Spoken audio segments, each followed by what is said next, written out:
अस्सलाम वालेकुम नाजरीन। ओपन स्टूडियो से अब्दुल खालिक दरवेश आपको खुश आमदेद कहता है। आज मेरा छोटा शहर, मेरा बड़ा मुल्क और पूरी दुनिया एक मसले पे बात कर रही है, बहुत बड़े मसले पे। और जिस बड़े मसले को पूरी दुनिया के डिप्लोमेट ने हल करना था, जिस मसले को यूएनओ ने हल करना था, वो सारे नाकाम हो गए। और ये आनर, ये इज्जत अल्लाह रब्बुल इज्जत ने पाकिस्तान को बख्शी। ये इज्जत अल्लाह रब्बुल इज्जत ने हमारे फील्ड मार्शल को बख्शी। अल्लाह ने इनसे काम लेना था। किस तरह के हालात के से गुजरकर, कितनी मुज़ाहमतें, कितनी मुखालिफतें, कितनी साजिशें, मगर अल्लाह रब्बुल इज्जत ने उन सारे साजिशियों को नेस्तो नाबूद किया। और जिस बंदे से अल्लाह ने काम लेना था, जिन्हों अल्लाह रखे उन्हों कौन चखे। हमारे साथ मुअज़्ज़ज़ीन मौजूद हैं, आइए इनसे जानते हैं।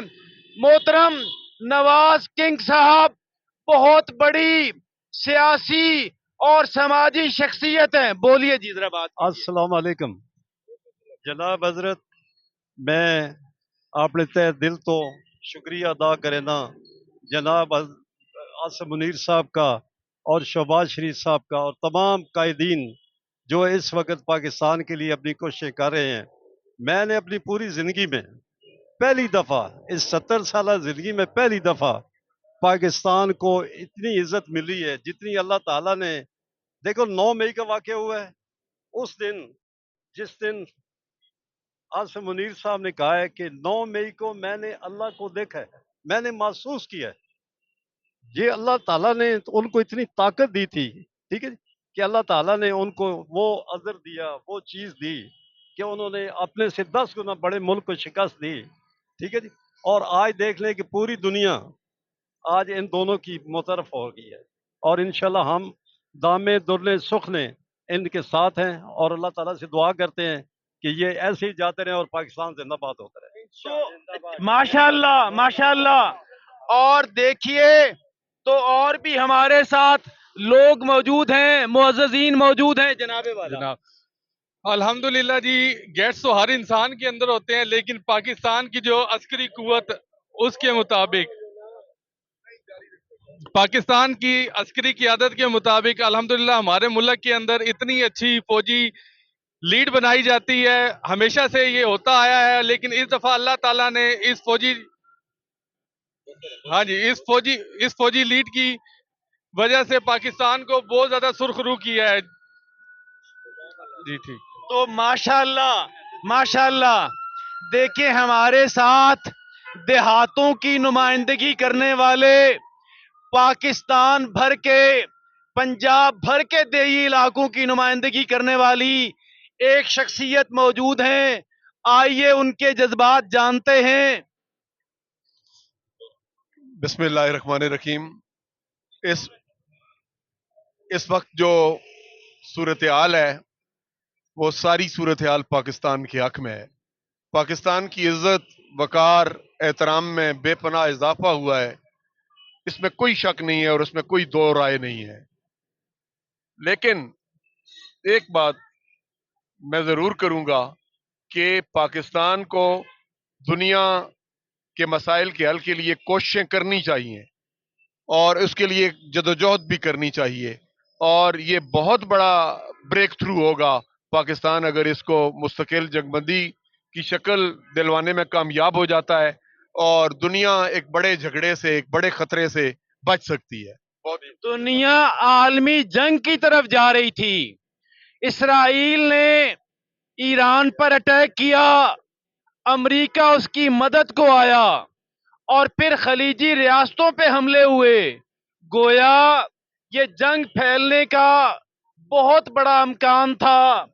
आइए जानते हैं, क्यों जी बात करेंगे। بات یہی کرنی ہے کہ وہ ہمارے آرمی صاحب ہیں جو انہوں نے یہ کیا اب تک ہماری زندگی میں اس سے پہلے کبھی کسی نے نہیں کیا. ان سے ہم بہت زیادہ خوش ہیں، اتنا زیادہ خوش ہیں کہ پاکستان زندہ باد.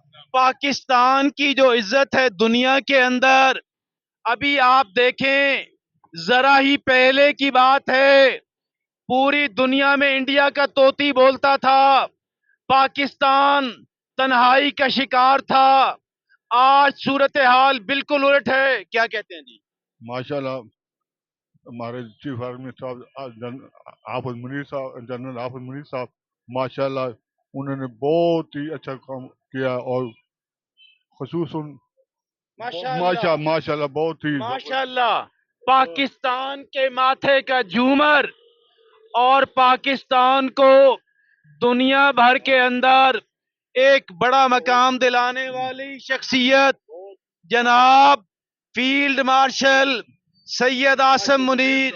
آج پوری دنیا کا میڈیا اس مسئلے پہ بات کرتا ہوا، اس شخصیت کا ذکر کرتا ہوا نظر آتا ہے، اور اس لیے کہ پاکستان کو الحمدللہ، پاکستان پہلے ہی نیوکلیئر پاور تھا، لیکن آج پاکستان ڈپلومیٹک پاور بنا.